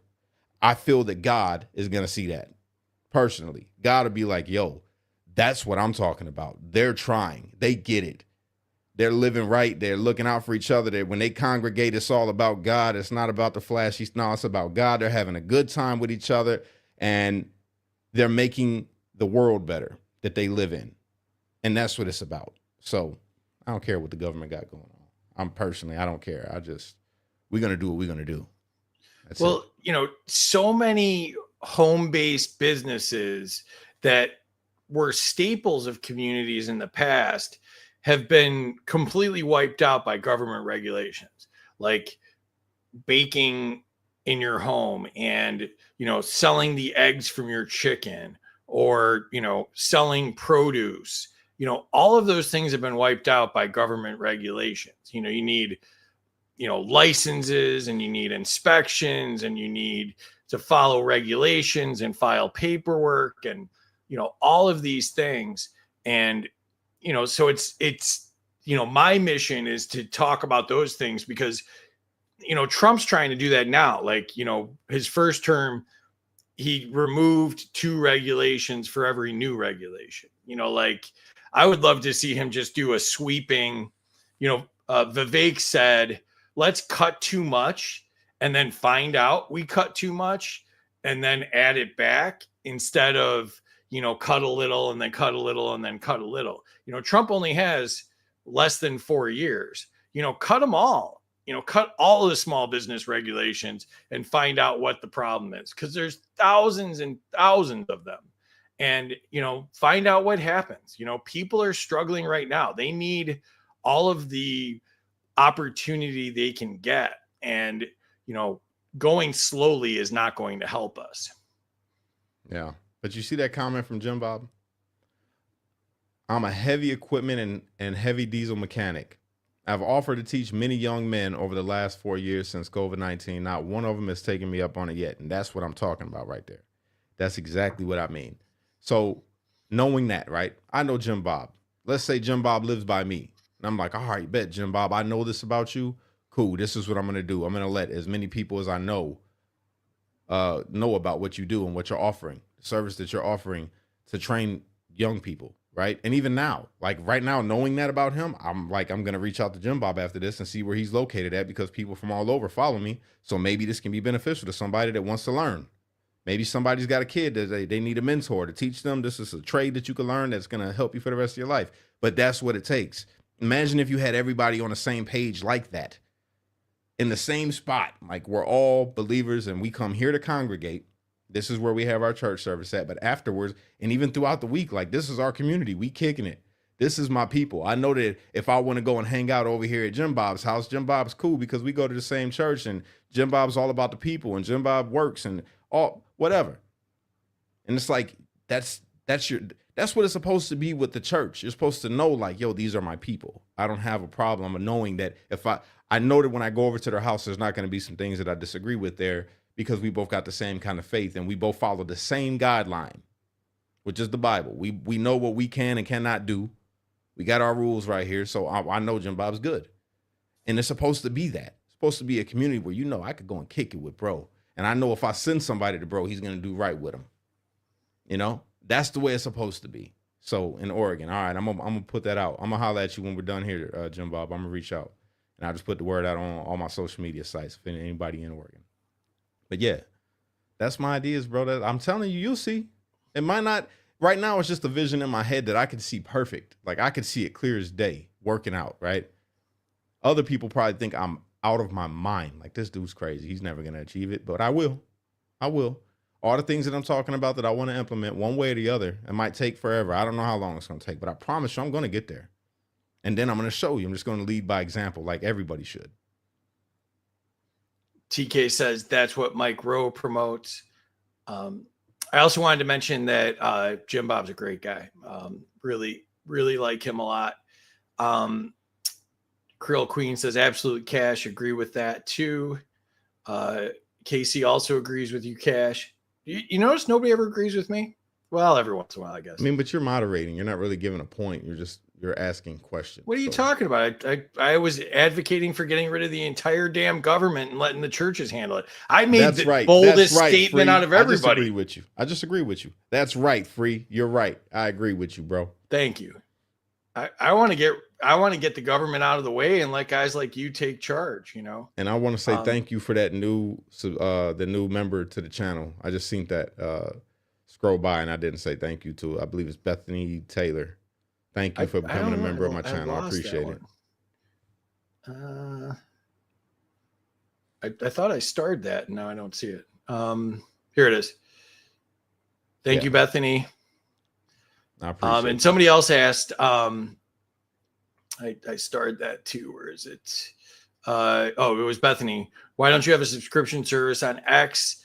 She doesn't want to give her money to YouTube. Like, may I handle this one, Cash? Yes, go ahead. May I handle this one? And Creole Queen is going to be very proud of me because it proves that I've been listening and following her amazing skills and watching what she does. And if you do the PayPal, there is no fee taken out, right? That's true. The PayPal is a good one. And he also has the Cash App.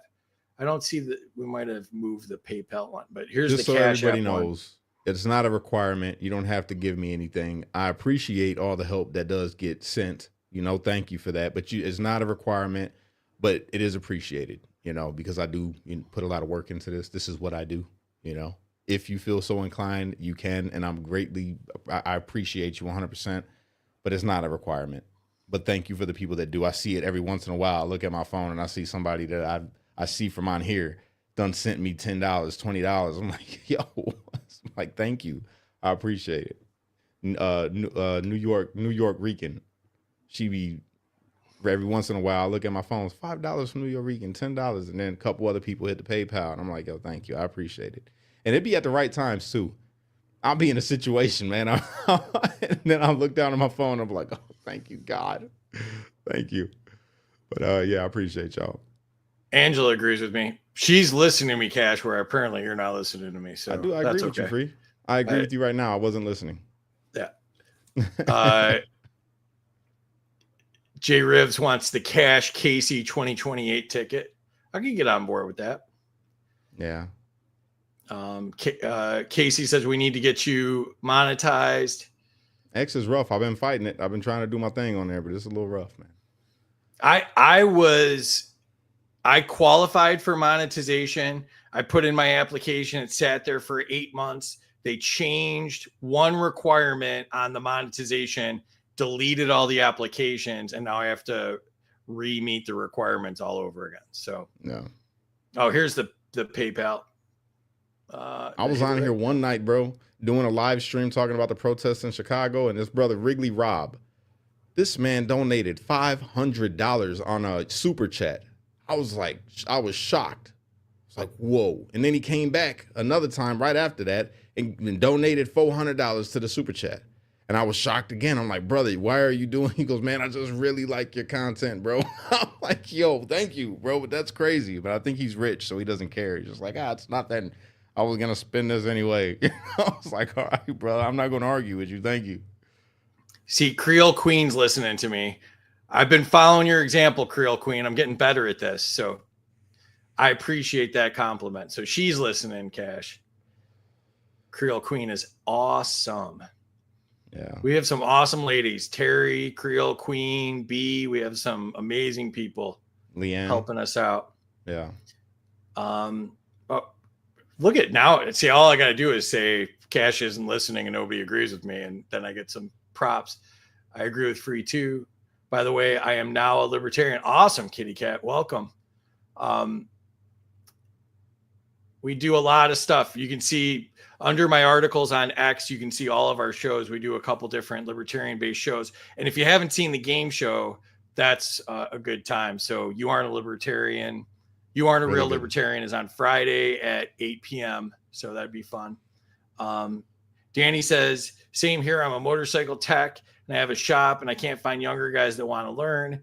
I still have that bike for AB here in Oklahoma. Danny's dope. I met him when I went to Oklahoma for the event that we went to out there.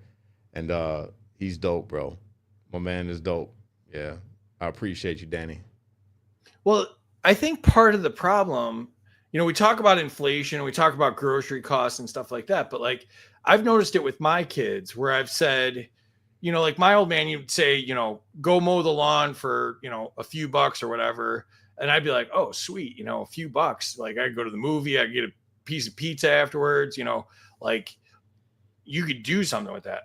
Like my kids, I'd say like, go mow the lawn. I'll give you $20. And they'd be like, a video game costs $65. What am I going to do with $20? I'm not mowing the lawn 4 times to go buy a video game. And that's the problem with the government interference. All this stuff is, $20 is a lot of money to pay somebody to do something when you're living paycheck to paycheck and raising a family and stuff like that. Thanks. When the person you're giving the $20 to can't do anything with it, we've created an economy that's unsustainable. And the government's like, well, you know what? We'll do more regulations. We'll make more rules. We'll make minimum wage go up. We'll make, healthcare costs go up. We'll get all of these like super high. And, at what point do we say stop the insanity and get them to end all of it? That's my problem with partisan politics. And I'm very hopeful that Trump is bucking the system here. He did it a little bit in his first term, but not a ton. Seems like he's done some great stuff so far. Yeah. But, like we just need to get rid of it. Like, don't pause it. Don't say you're going to do it. Like Vivek said, cut too much, find out you cut too much, add back in what you need to add back in. Like when you're spending $7 trillion and you're $36 trillion in debt, cut too much and then figure it out from there. So I feel you. I agree. I mean, it's rough, bro, when you really think about it, right? it's rough for us, because we're the people. We can complain, you know, but the way that we work over here in America is we have elected officials that are supposed to fight for the things that we all believe in, you know. And I guess that's where the democracy part comes into play, because we vote for them and they're supposed to listen to us, but they don't. They don't listen to the people. They get in the office, and the people that got them elected in the office in the first place, they end up sitting there for so long that the new constituents that they have didn't even vote for them. And they don't even care to vote anymore. So they don't go and vote in the local elections, or when there's a Senate race, or when there's a congressman that needs to be voted on. And I feel that's something that we need to bring more attention to. And this needs to be one of the main issues. So that way it is put on notice, like, okay, we want government to take a back seat when it comes to how the church operates. We need them to take a back seat so that we can help out in the community where they're failing. They're failing horribly. And that needs to be a stance. So maybe that's something that we need to consider, petitioning for this midterm that's coming up, man, here in the next, 2 years, year and some months, or whatever. But that was my eureka moment when we were talking about, faith and freedom, was if we could get the faith-based communities and the faith-based organizations to all stand up to the government and say enough is enough. And instead, in the Chicago churches, they tell you, vote Democrat, vote Democrat, vote Democrat. We need to break that cycle. And if they could say, empower the people, not the government, and fight that fight instead of mobilizing voters for the Democrats, what are the possibilities? Because one man can't do something, or one woman can't do something. But if you get a whole congregation of people to, rally against their alder person or their mayor or whoever it is, that's where change happens. Yeah, I agree. But again, you run into them issues of, is the person running the church really there to be a pastor? Because this isn't even a conspiracy anymore at this point. We know that they put pastors in place. Like, they put pastors in position.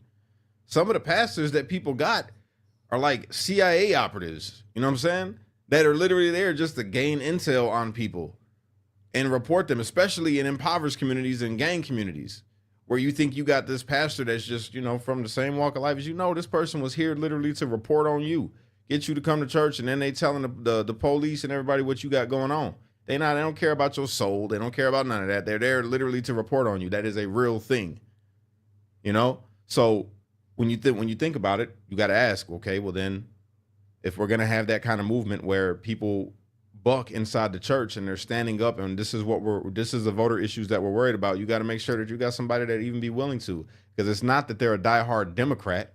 It's that they're a plant. They're not there for the word of God, to give you the word of God in the first place. They're there to keep you enslaved to the system that is set in place. So that's why they don't have them programs that we talk about. That's why you don't see them out there doing gang prevention, stop the shootings. You don't see the churches marching in the street for the kid that just got shot 2 blocks over after church. You know what I'm saying? They don't do it because they're a part of it. And I know people don't want to hear that, but that is a fact. Ask some of the people in Chicago about some of these churches, bro. Ask them about what these pastors are really about, and they'll tell you. It's known. So, and then it also contributes to the decline in church. People finding out all these things, like you can't even trust your pastor no more. It used to be you couldn't trust him around your wife. Now it's like you can't trust him because he's going to turn you into the police. He's telling the police every single thing that you got going on, given you shouldn't be doing the things that you're doing, but you've been raised wrong your whole life. So instead of me presenting you with an opportunity to change your life, no, I'm going to let you do what you do, act like your friend, and report everything to the police so they can lock you up. It's so much. This is why I said we need new men that ain't went to no seminary schools, that ain't, went to the Moody Bible College or did any of that. They just read that word and they come from the streets and they know what it means to change their lives. We need them kind of men. We need men that have worked hard their whole life. Maybe ain't never had no gang experience, but they worked hard their whole life, or they grew up with good parents and they never did anything other than worked. And they can instill that into the kids in their area, to where say, hey, this is what's required to become, a productive member in society. And this is what's required for you to have a right standing with God, and then promote that. And then everybody take a stand, say, oh, we agree on this stuff right here, bro. We need hard work. We need less crime. We need less drugs. and we stand on that. But hey, this is where we are right now. So until everybody we can get on one accord to take these kind of stands, and it's just, blowing air in the wind. That Liberty lady said, my friend works for a Christian radio station here in Jacksonville. They are a nonprofit. Once they pay employees and carrying costs, the rest of any income from advertisers gets donated to local charities. Yeah, we should make that easier, not harder, is really my point. That's an opinion, Cash, if you're keeping score over there. They should make that easier, not harder. They should empower groups like that. I'm going to start banging my fist on the desk when I'm making a point, Cash, just so you know. Gotcha. I am in this to win it, man. I want to empower these people. I want to make this easier. I want to lift these people up. I want to take every idea, try it out, see what makes humanity better, man. And I think the churches have the power to do that, because maybe it's not the pastor. Maybe it's not the slick suit wearing folks, that run the church, but maybe it's a whisper campaign at the potluck dinner where you just say, why are we voting for these people? They shut down our soup kitchen. They're not educating our kids. They don't even fix the roads. The crime is up, drug use is up, imprisonment is up. Everything's getting worse. Every single cost, insurance cost, healthcare, cars. A new car is $60,000. I mean, my first car was like $2,000. I've never done it. I've never bought a brand new car. I've refused to, because I knew at a young age. I bought one. I bought a minivan. Bro, I've never even taken a car note. Every car I've had when I was growing up is because I bought them. I'm like, I'm not doing a car note. It's all a scam. Everything's a scam to me, So I'm like, I'm not doing it. I'm not paying interest. Just let me pay for it outright and just get the cars. I ain't got to worry about it later. I don't want nobody taking my stuff. Did you pay all the taxes you had to pay when you bought it? Yeah, I did that. But bro, I got to teach you a couple things about that. Yeah. Allegedly. No, man. When we talk about this kind of stuff, bro, I ain't gonna lie. It fires me up, bro. It makes me excited, because I care about the community. I do. I care about the community, all the communities in this country. I really, honestly, I care about the world. I do. I hate to see the world in the state that it's in, but more so my community, my country. I hate seeing people struggle. It really bothers me to see churches not doing their job. It does. It bothers me to no end. I hate seeing so many churches in a community and then there be so much poverty and so much crime and so much homeless. I drive down the street over here and I see homeless people out there all the time begging for money, giving. Maybe they're not hungry. Maybe they just drug addicts. That could be the case too. But I think about the church. It's like, how many of the church members around here stopped to tell them, yo, we got this church over here, man, and we can help you. Help them get cleaned up. Help them get on their feet. Find out what's troubling them and tell them we got a cure. We got a cure for everything that's struggling, that's in you right now, that's keeping you away from living your best life. And the cure we got is Christ. And then show them through their actions like, yo, we care. Now we can't give you no money. We can't do that because we know you got a drug problem. All right. And until you're willing to change that, we can't give you anything monetarily, but we can make sure that you don't go hungry out here every day. And we're going to be praying for you to turn your life around. And we're going to show up to make sure that you eat. That should be the thing. But it's not. I talk to them. I stop and holler at them. I buy food for them. And I'm not rich at all, bro. I barely make it. All y'all to think I'm rich out here, I promise you I'm not. I make it. I'm good. But every time I do got a little extra and I know all my bills is paid and my kids don't need nothing, yeah, I don't mind stopping and grabbing some food to give that food to that person that's hungry, even though I know that they probably a drug addict and they was at that hotel and this woman over here turning tricks or whatever it is. That's between them and God. I know it felt on my heart that I needed to give them some food. So that's what I do. How come everybody ain't doing that? That's it. Tim makes some good points here. If it comes from the church, it will bring people to God. If it comes from the government, people will worship the government instead. Facts. Yep. Government had this same discussion 100 years ago, but the opposite. They chose to get rid of God to get power, control, and money. 100%. That's kind of what I'm saying is like they're threatened by faith-based organizations. They're threatened by the competition. I think Creole Queen said earlier, they don't want to see somebody do it better than them and make them look bad, right? Yeah. Jim Bob says most new cars and trucks are garbage. He also says he's known a couple girls named Charity and he wouldn't give them a dime. Paranormal Triage said a cult church has taken over our town and now sits on our boards and they own us now. Yeah, like, you realize how much power the government has when it goes awry, right? And that's why when we talk about decentralized power, we're talking about spreading it out so thin that nobody can take over one part of it and ruin your life, right? Like, I moved from Illinois to Florida because I did not like the way that Illinois was run.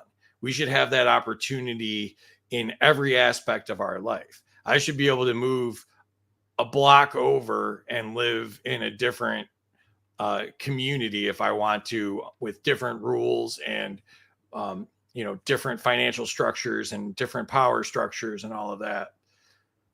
Leanne's here. Welcome, Leanne. Even if people ain't even if people aren't giving to the poor, right? Because there is some dangers with that comes with that. Like I wouldn't recommend no woman to walk up to no homeless man and try to give him some food. I'm not telling y'all to do that. Don't do that, in fact. Because you never know with people. Some people are really messed up and they're there for a reason. They put themselves in that situation and they're there suffering in that situation for a reason. But I'll say this. The church door should never close. The church door should never close, man. And I'm not talking about the smaller churches that can't afford to keep the doors open all the time. I'm talking about these mega churches, these big places, and there's a lot of them all over the country. The door should never close. They should have a spot for them people. They should offer, when you're that big, when you got that big of a church, you should offer drug counseling because you have members that used to be addicts. You should have gang outreach because there are plenty of brothers that come from the streets that will be willing to do it. It's like we can meet the needs. Of all the mega churches, just using the mega churches, I forget the direct number, but if all the mega churches came together in America and put their money together, they would literally be able to end homelessness and hunger in this country. That's a fact. And keep their bills paid.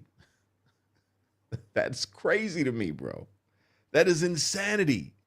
You're that rich that y'all could literally stop hunger in America and end homelessness. How is that not a thing? And how do people not say anything about it? How do people go to their churches? And it's a rhetorical question. I know why they go to their churches. It's written in the Bible why they go to their churches, because people have cleaved on to a doctrine that pleases their itching ears. Because people have become bigger lovers of money and bigger boasters of themselves than they ever had love for God. That's why. So even though I'm complaining about these things, it says that this is what the world was going to be like. It says it in there. Literally a third of the earth is going to starve. Like many places are going to, 3,000 people are going to die in an earthquake at one time. Like it's written, says that it's going to be bad. And these are just the beginning of birth pangs, So, but you notice in the Bible what it never tells you to do during them times. It never tells you to stop being who you are. And that's why I guess I got the mind that I got. That's why I'm trying to do the thing. He's in my man, Zach. Yo, don't get me started. Don't get me started on that. And it's not the Jews. It's the Talmudists. I don't want to go there. He just threw me off with that comment. But No, man, real talk. It never tells you to stop being who you are, bro. It never tells that. It doesn't say it. It doesn't say it. It doesn't say when all these bad things start happening, you can stop.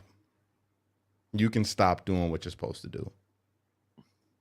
It doesn't say it, but that's where we're at. Like, people have stopped. The pastors have stopped. The deacons have stopped.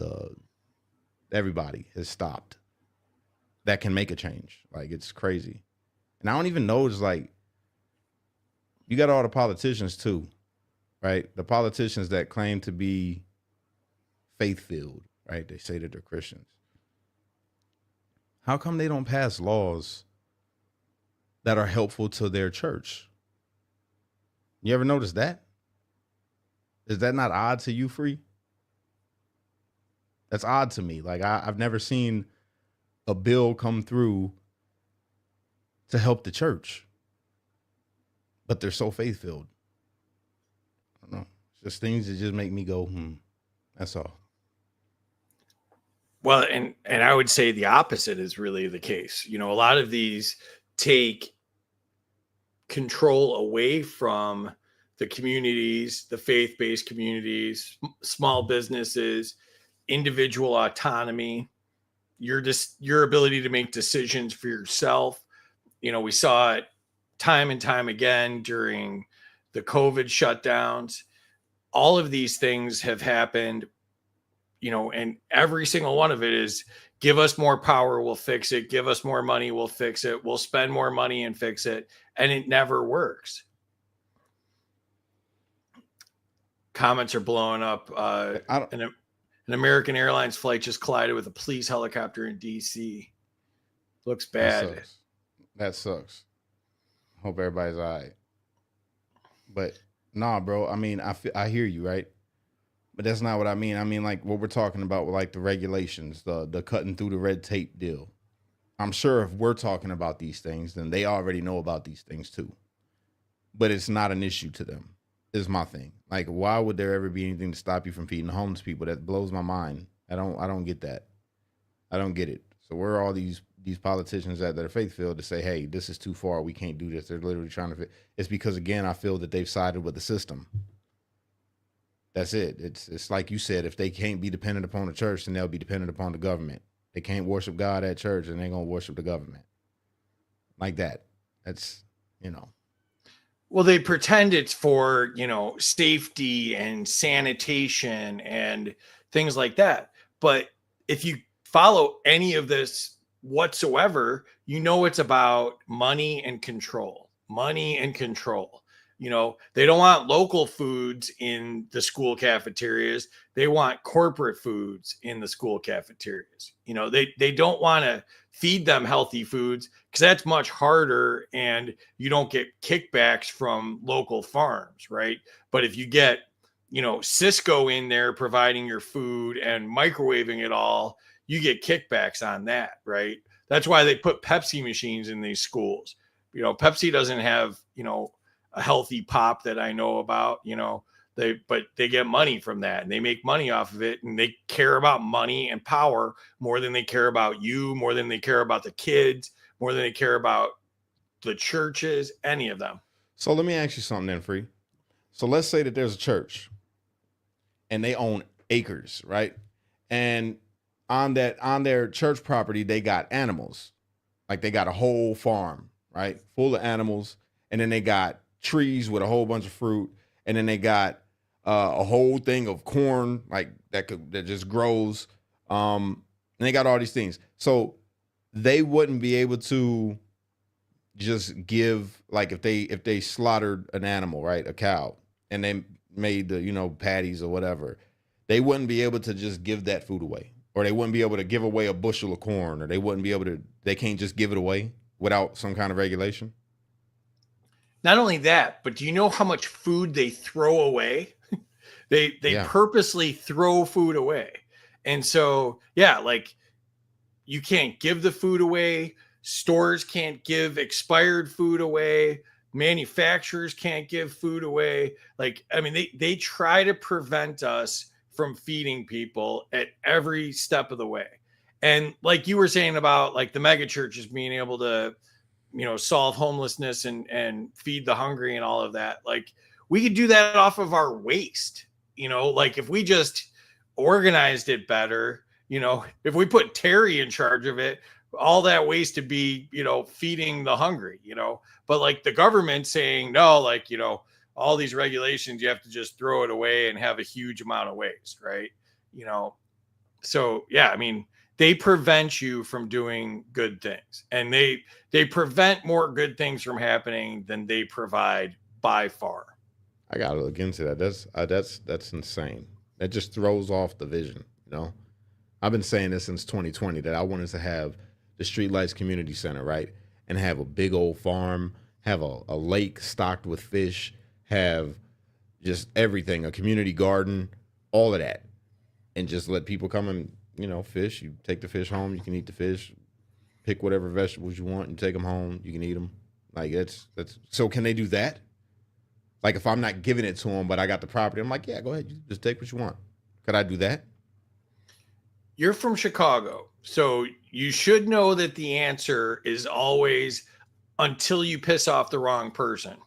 If your alderman has a fish farm and you're giving away free fish, you're going to have probably a SWAT team at your farm,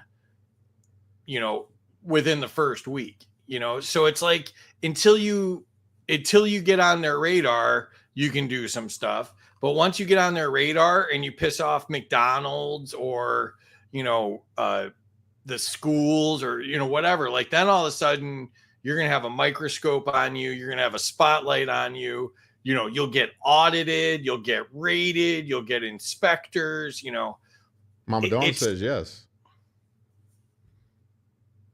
It's good. I mean, I guarantee you'll hit a point that they'll say, you're a food distributor, you need to be inspected by the FDA or the USDA or whatever it is, like guaranteed.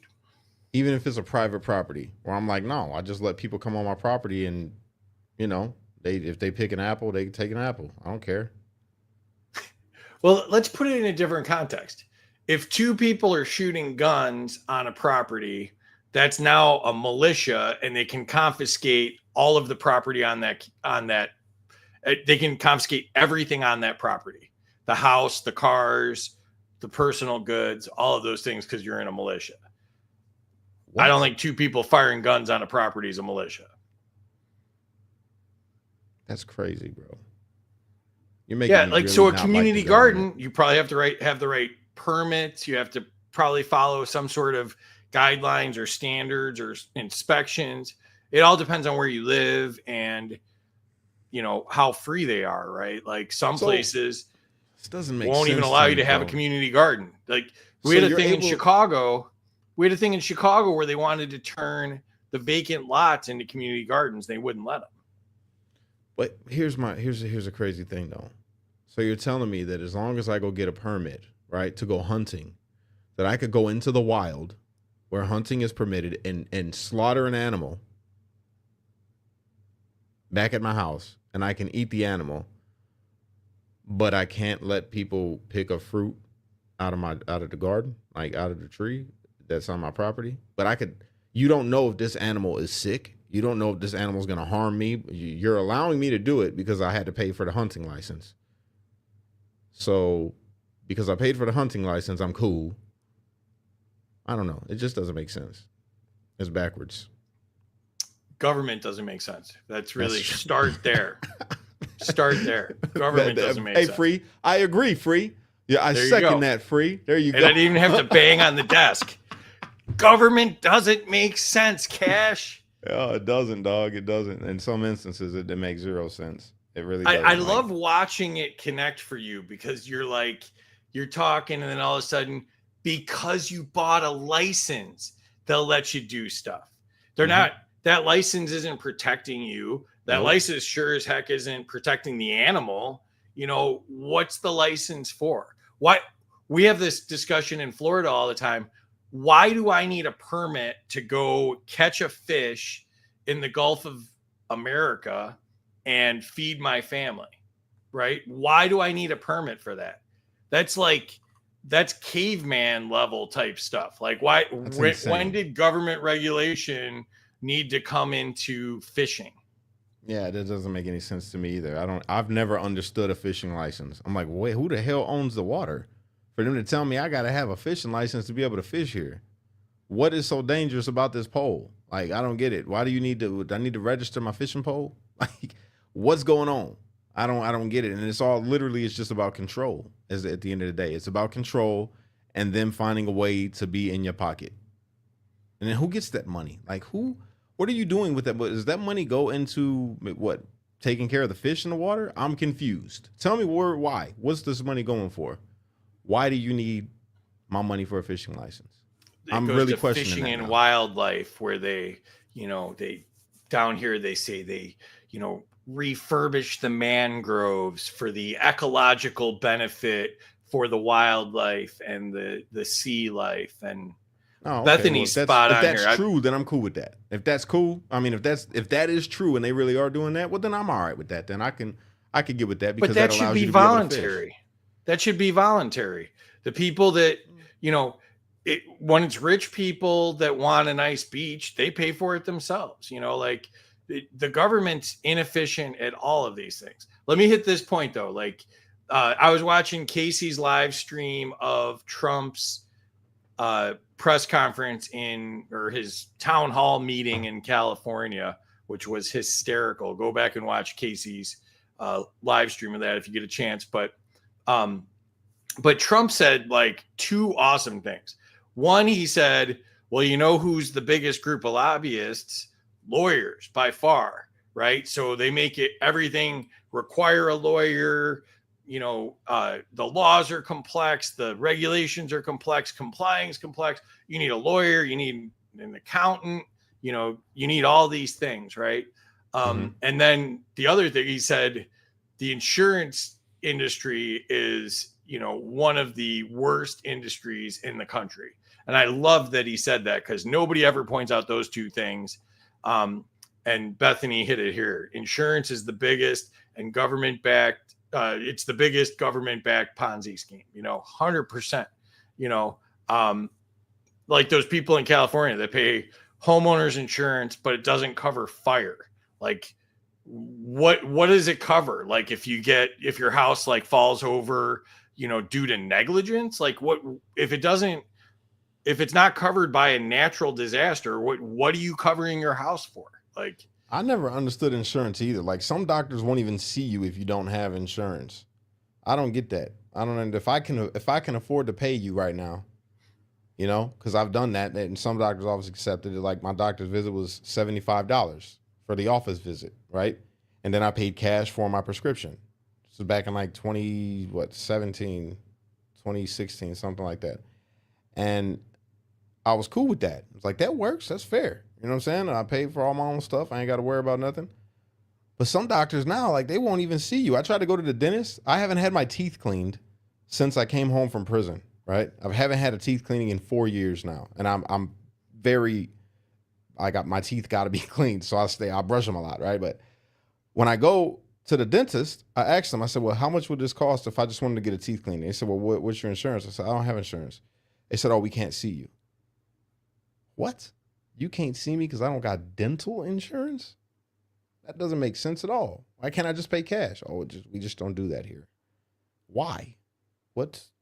So then I got another question. Are the doctors and dentists and all of that in cahoots with the insurance companies? Because that would be the only reason why a doctor wouldn't want to see you. If you didn't have insurance, but you could get the money right now, like what, are they getting more money from the insurance company to, or maybe it's like an incentivization. You got to have insurance to go to this doctor. I don't know. My mind is working right now, but I feel like it's just all one big scam. let's hit a couple comments. We're at time here. Casey said exactly free. The government doesn't make sense. And Bethany said, look at the case in Philadelphia, or I'm sorry, look at the case in Pennsylvania against the Amish farmer from this summer. Terry said more than 2 tons of food a year from schools alone is thrown away. Yeah. Yeah, the Amish one, you know, they were building tiny houses. They built them at the cost of like $25,000 each. They built like 50 of them in a weekend, and the government like told them they had to stop. Like they That's wanted to crazy, house people, raise the money themselves, built the houses in an incredibly fast and efficient way. And they said, no, you can't do that. We'd rather have homeless people. That's You know? crazy.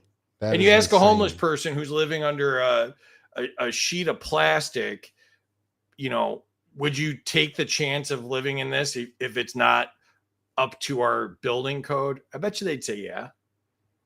Who the hell is questioning the Amish's building code? Like they are the builders. Like straight. I think Bob the Builder's even Amish. Like they're good. Mm. They're good, bruh. That's crazy. That's insane. Perfect. You have anything you want to add in closing here? We're at time. No, I think I'm good. If you guys could just check out the Streetlights General Campaign Fund that was shared on here. I'd appreciate it. Trying to do some things in the community, get some kids into the YMCA and other things. It's a general campaign, so really we could use it for whatever we want to help the kids, man, to help the community. So, yeah, if you guys you want to do that, that'd be great. That's all I ask. Awesome. And tomorrow I've got a show with Mike Decentralized at 8 p.m. Eastern. And then I'm going to be on Liberty Dad's podcast at 6:30 p.m. Eastern on Friday. And following that up with You Aren't a Real Libertarian, the game show at 8 p.m. on Friday. And yeah, and then we'll be back here next Wednesday. And I want to keep exploring this. Like, I think we made some good progress here, Yeah. and, you know, started to uncover some of the challenges, but also some of the solutions. Yeah, all day, bro. I enjoy these talks. It's always good. You are the man free. I'm glad we're getting off right now because I got to pee so bad. So, yeah, I drank this much tea, so it's good timing for me as well. Yeah, man. Yeah, here's one more time. Here's brother. that link. Yeah, that's the link right there, everybody. If you'd like to donate, givebutter.com/2025 general campaign. That's it. That's the one. Appreciate you. All of y'all. Yeah, thanks for everybody that's sharing this out and helping us out. We really appreciate it. We're trying to get this out to as many people as possible. Please reshare the live stream so people can watch it on replay. You know what? I do got one more thing. I got one more thing before we go.